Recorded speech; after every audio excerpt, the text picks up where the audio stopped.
আপনি কি ইতালিতে ফ্যামিলি আনতে চান অথবা ইউরোপের কোনো দেশে আসছেন, ইউরোপে আপনি ফ্যামিলি আনতে চান, খবরদার আপনি ফ্যামিলি আনার চিন্তা করবেন। আমার এই ভিডিওটা কারো ভালো লাগবে, কারো ভালো লাগবে না। যারা এই 3-4 মিনিটের ভিডিওটা ধৈর্য ধরে এই দেখতে পারবেন, শুনতে পারবেন, তারা এই ভিডিওটা অন করবেন। আর যাদের দেখার শোনার কোনো ইয়া নাই, তারা না দেখাই ভালো।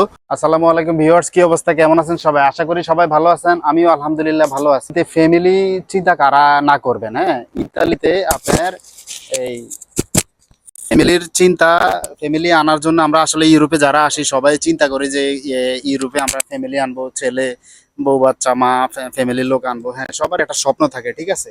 তো এই স্বপ্নটা আসলে কিছু কিছু মানুষের জন্য দুঃস্বপ্ন হয়ে যায়, কিছু কিছু ফ্যামিলির জন্য দুঃস্বপ্ন হয়ে যায়। সেটা কেমন, সেটা আমি আজকে যদি আপনাদেরকে এই কথাটা বলি, আপনারা খুব অবাক হয়ে যাবেন। হ্যাঁ, খুব অবাক হয়ে যাবেন যে এটা কি বলবো। আসলে কথাটা যদি ঠান্ডা মাথায় একটু ভাবেন, তাহলে দেখবেন যে কথাটার মধ্যে স্বচ্ছতা পাবেন। সেটা হলো, আপনার অনেক ফ্যামিলিতে আপনি দেখবেন এই সকাল থেকে রাত্র পর্যন্ত তারা যত কিছু করে, যেভাবে চলে, কত স্যাক্রিফাইস, কত ন্যায় অন্যায়, কত কিছু ইয়ে করে, স্যাক্রিফাইস করে তারা চলে। তাদের ফ্যামিলিতে কোনো ঝামেলা অশান্তি কিছুই নাই। দেখা গেছে কত ফ্যামিলি অসচ্ছল, অভাব অনটন, ঠিক আছে, তারপরে তাদের ভিতরে কত মিলমিশ, মায়া মহব্বত, ঠিক আছে, এবং আদব কায়দা সকল কিছু, ছেলে সন্তান বউ বাচ্চা সবার সাথে, ঠিক আছে। আবার কিছু কিছু ফ্যামিলি দেখবেন আপনার এই যতই সচ্ছল থাকুক না কেন, একটা না একটা নিয়ে দোষ খুঁজবে। এই যে কোনো কিছুতে আপনার হট্টগোল সৃষ্টি করে ফেলবে। হুটহাট করে আপনার যেটা হচ্ছে রাগ হওয়ার দরকার না, ওখানেও রাগ হয়ে যাবে।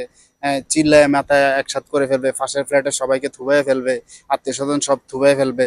হ্যাঁ, তারপরে আপনার এই এই ধরনের ইয়েগুলা, এই যখন আপনি ইউরোপে আসবেন, আসার পরে আপনার এই ধরনের এই স্বপ্নটা ওই ফ্যামিলি না দেখাই ভালো। সেটা কেমন? এই সেটা হলো, আপনি যখন বাংলাদেশের কালচার আর ইউরোপের কালচার আপনারা সবাই জানেন ব্যতিক্রম, ঠিক আছে। তো যখন আপনি ইউরোপে আসার পরে যখন আপনি একটা বাসা ভাড়া নেবেন বা কি ফ্ল্যাট কিনেন বা ভাড়া নেন, যেটাই করেন, একটা তো করতে হবে, বাগানে তো আর থাকতে পারবেন না। তো এই যে বাসার মধ্যে যখন আপনাদের এই টুকিটাকি স্বামী স্ত্রীর ঝামেলা হবে, হ্যাঁ, অথবা আপনার এই ছেলে মেয়েদের ঝামেলা হবে, তখন দেখা গেছে আপনার পাশের ফ্ল্যাটে এরা কি করবে, আপনার এই আমাদের বাংলাদেশে যেমন র্যাব মানে ক্ষমতাধর, মানে এরকম এখানে ক্যারাবিয়ান আছে ইটালিতে। আমি ইউরোপে যেহেতু ইটালিতে থাকি, ইটালির কথাই বলতেছি। ক্যারাবিয়ান আছে, এখানে হুট করে আপনার ওরা ক্যারাবিয়ান ফোন দিয়ে আপনার পাশের ফ্ল্যাটের এরা আপনাদেরকে উঠাই দিবে, ঠিক আছে। উঠাই দিলে তখন বিশাল একটা মুনতা, মানে বিশাল একটা জরিমানা চলে আসবে। হ্যাঁ, এখন এটা স্বামী স্বামী স্ত্রীর হইতে পারে, বা স্বামী স্ত্রীর মানে তো স্বামীর জরিমানা হওয়া। তারপরে আপনার যখন আবার বাচ্চা কাচ্চা যখন আনবেন, যখন ওই যে আদব, যখন আদব কায়দা থাকবে না, ফ্যামিলিগত শিক্ষা থাকবে না, কাবজাওয়ালা সংসার থাকবে, ফ্যামিলি থাকবে, তখন দেখা গেছে এই 18 বছর ঊর্ধ্ব হয়ে গেলে আপনি মেয়েকে শাসন করলে আপনার এই মেয়ে ক্যারাবেন খবর দিলে বাপরা এসে ধরে নিয়ে যাবে, মারা এসে ধরে নিয়ে যাবে। বা জরিমানা করে ফেলবে। অথবা ছেলেকে শাসন করলে আপনার কথা কমান্ড মানবে না, ওরা আবার ক্যারাবিয়ান খবর দিলে, মানে কি একটা অবস্থা। মানে 18-র পরে আপনার ছেলে মেয়ের উপরে আপনার ওরকম চোখ বড় করে তাকাইতে পারবেন না, ঠিক আছে। তারপরে আপনার ঘরে অশান্তি করবেন, ইয়া করবেন, নিজেরা নিজেরা একসময় দেখা গেছে ঠিকই মিল হয়ে যাবে, কিন্তু এই ফাঁকে আপনার মুনতা টুনতা খায়া, জরিমানা টরিমানা খায়া অন্যরকম একটা পরিস্থিতি দাঁড়াবে। এজন্য এই ধরনের ফ্যামিলি যারা এই যে আদব কায়দা থাকবে না, যাদের আপনি এই ফ্যামিলিগত কালচার ভালো থাকবে না, তারা কখনোই ইউরোপে আসার পরে আপনার এই ফ্যামিলি আনার স্বপ্ন দেখবেন না। আগে দেখেন আপনারা নিজেরা নিজেরা ঠিক হইতে পারেন কিনা, এর আগে ফ্যামিলি কখনো এখানে, কারণ এগুলো সভ্য দেশ, এদের কালচার ভিন্ন।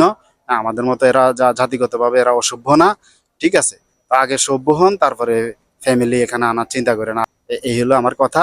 আপনার এই আমার এই ভিডিওতে যারাই ইয়া করবেন, না বুঝে না শুনে গালিগালাজ করবেন না, আল্লাহর হস্তে, ঠিক আছে। আমি একবার বাস্তব একটা কথা আপনাদের সাথে শেয়ার করলাম, প্লিজ কেউ অন্যভাবে নেবেন না। আর যদি দেখেন যে ভিডিওটা কারো না কারো শুনলে কারো এই উপকার হবে, বা এই কথাগুলো জানলে সুবিধা হবে, ভালো লাগলে লাইক কমেন্ট শেয়ার করবেন আর কি। সো ঠিক আছে, ভালো থাকবেন, আসসালামু আলাইকুম।